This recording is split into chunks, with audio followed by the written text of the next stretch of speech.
কি হাসপাতালে পয়সা লাগবে? দাঁড়া দাঁড়া, আমি এক্ষুনি পাঠাচ্ছি, দাঁড়া।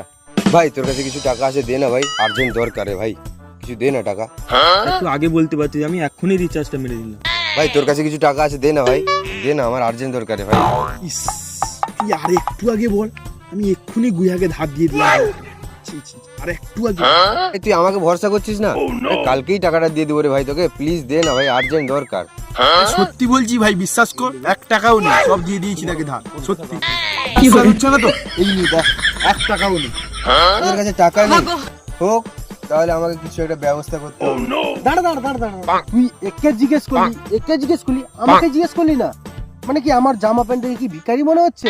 আরে না রে ভাই, তোর কাছে সাধারণত টাকা থাকে না, তাই তোকে জিজ্ঞেস করিনি। তা বলে তুই আমাকে একবারও জিজ্ঞাসা করবি না? তুই এটা বলে আমার প্রচুর মনে হার্ট করলি রে।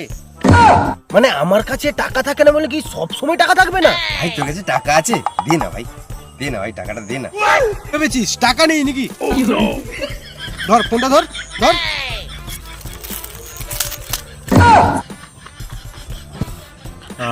বল, এটাই তো আমার সম্পত্তি, আমার কাছে কি থাকবে? তোর পকেটে টাকা, তুই আসতো একটা নেকা।